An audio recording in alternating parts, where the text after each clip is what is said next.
개인을 구분해낼 수 있는 키보드 패턴까지 수집하면서 논란이 되었던 중국의 생성형 인공지능 AI 딥시크가 세계 각국의 규제 압박에 결국 백기를 들었습니다. 딥시크가 기존에 수집하던 이 개인정보 항목 중에서 이용자의 키보드 입력 패턴과 리듬을 제한하는 등 스스로 제한 조치를 취했기 때문입니다. 이로써 딥시크의 명성에는 상당한 금이 갔고 당분간 이 글로벌 다운로드 자체가 제한됨으로써 성장세도 발목을 잡힐 것으로 보입니다. 그런데 딥시크를 활용해서 중국이 개인정보를 탈취하려는 그 계획을 보니까 그야말로 끔찍할 정도인데 어느 정도인지 Y타임스가 파헤쳐봤습니다. 지금 시작합니다.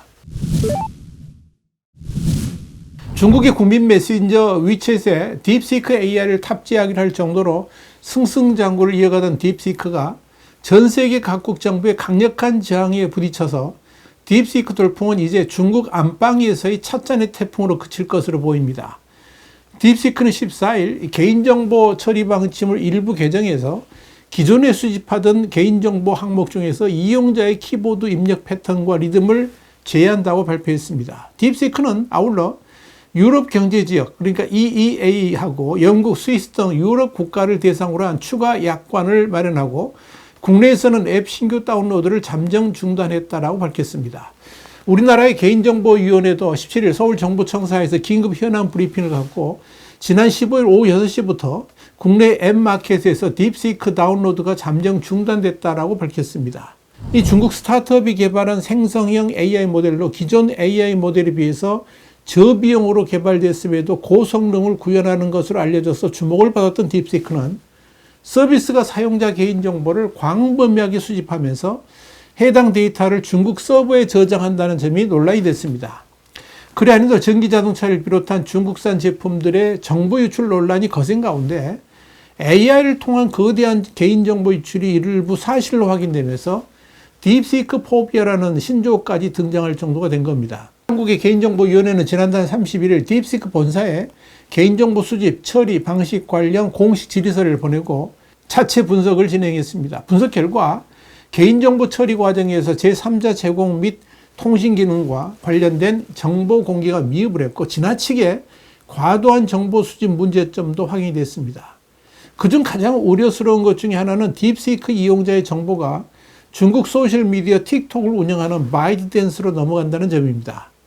틱톡의 개인정보 유출은 이미 여러 나라들에서 문제가 되어 왔습니다. 이와 관련해서 호주의 싱크탱크인 이 호주 전략정책연구소 그러니까 ASPI는 2020년 보고서 틱톡과 유챗이라는 제목인데요. 여기서 틱톡의 미국인 사용자 정보가 중국으로 넘어갈 가능성이 충분하다면서 틱톡 운영 초기에 실제로 정보가 중국으로 전송돼 처리된 바 있고 바이트댄스 측도 이를 인정했다고 밝혔습니다. ASPI의 보고서에 따르면 틱톡 이후 미국인 사용자 정보에 대한 중국 측 접근을 차단하겠다고 공언했지만 보고서는 2017년 발효된 중국의 국가정보법을 근거로 틱톡이 현실적으로 이 약속을 지키기 어려울 것으로 보인다라고 평가했습니다. 이 중국의 국가정보법 제7조를 보면 모든 조직과 국민은 모두 법에 따라 국가정보 업무를 지지, 협조, 호응해야 한다라고 규정하고 있기 때문입니다. ASPI 보고서는 브록에서 바이든스는 2017년 4월 사내에 중국 공산당 위원회를 설치했고 이는 중국 공산당 당장에 따라서 이루어진 조치인데 이 공산당 당원에 해당하는 당장에는 이 민간 기업에도 당 하부 조직을 두게 돼 있다 하는 점을 지적하면서 이 바이든스와 중국 공산당과의 연계를 상세하게 다뤘습니다. ASPI가 내놓은 중국 특색의 진실과 현실이라는 또 다른 제목의 보고서에서는 중국 공산당의 정보 캠페인이라는 큰 그림에서 정보 유출 우려를 다루고 있는데 이에 따르면 정보 캠페인은 정보에 영향을 주거나 정보를 교란, 손상, 조작하고 이런 정보를 의도적으로 대규모로 유포하기 위해 표적화되고 조직화한 정보 운영 계획을 뜻합니다. 한마디로 이 보고서는 기존의 미디어뿐만 아니라 전자상거래, 또 가상현실, 게임 등 신기술까지도 활용해가지고 중국의 우호적인 가치관과 현실인식을 조성할 수 있다고 지적하고 있는 것입니다.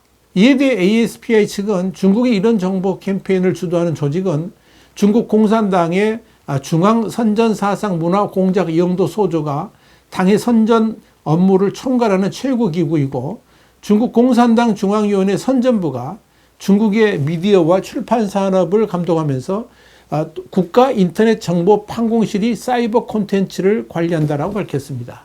특히 ASPI가 주목한 것은 중국계 온라인 쇼핑 플랫폼 템과 중국 인민일보 계열의 데이터 관리사인 인민 데이터베이스, 그러니까 인민DB하고의 연계입니다. 그러니까 인민DB의 이 파트너 기관에는 국방부, 교육부, 교통운수부 등 정부 부처뿐만 아니라 국영 민간기업도 포함됩니다. 그중엔 테무를 잘 살아둔 핀도더도 있습니다. 한마디로 인터넷 쇼핑몰인 테무에서 물건을 사게 되면 그에 대한 개인정보가 고스란히 중국의 인민DB로 넘어간다는 거죠. 가히 경악할 만한 정보 유출이 우리도 모르는 사이에 일어나고 있다고 보시면 됩니다. 실제로 테무는 개인정보 보호 정책에서 사용자 정보가 모 회사, 자회사 및 계열사와 법 집행기관, 정부 당국 등과 공유될 수 있다, 이렇게 명시하고 있습니다. 여기에 대해서 ASPI는 세계 각국이 틱톡발 위험을 관리하는 데 지나치게 집중하고 있다면서 중국의 선전 시스템과 핵심 기반 기술에 대한 대규모 투자가 이야기하는 근본적인 문제에 대처하지 못한다라고 꼬집었습니다. 그런데 더욱 경악할 만한 일은 ASPI가 지적했던 중국 당국의 인민DB가 딥시크 AI와하고 결합하게 된다면 그야말로 상상을 초월하는 정보 유출이 일어날 수도 있다는 겁니다.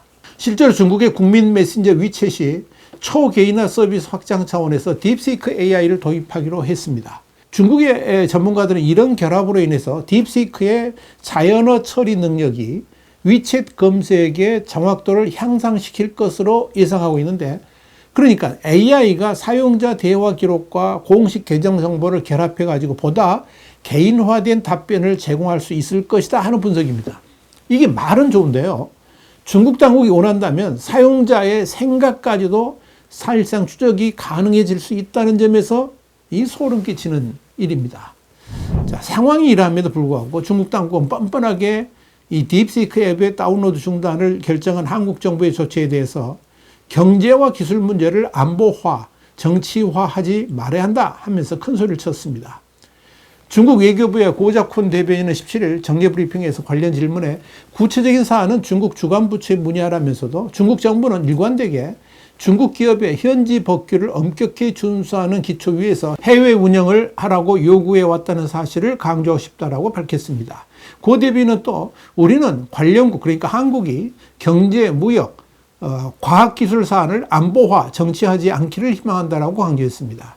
반면 딥시크 측은 10일 국내 대리인, 법무법인 태평양인데요. 이 국내 대리인을 지정한 데 이어서 글로벌 서비스 출시 과정에서 한국 내 보호법에 대한 고려가 일부 소홀했음을 인정하면서 앞으로 개인정보위에 적극 협력하겠다는 의사를 표명했습니다. 강조합니다마는 딥시크 쓰지 마십시오. 여러분의 개인정보가 고스란히 중국으로 넘어갈 수가 있습니다. 여러분의 생각까지도 말입니다. 와이타임스 국제정세 분석의 최국이었습니다. 감사합니다.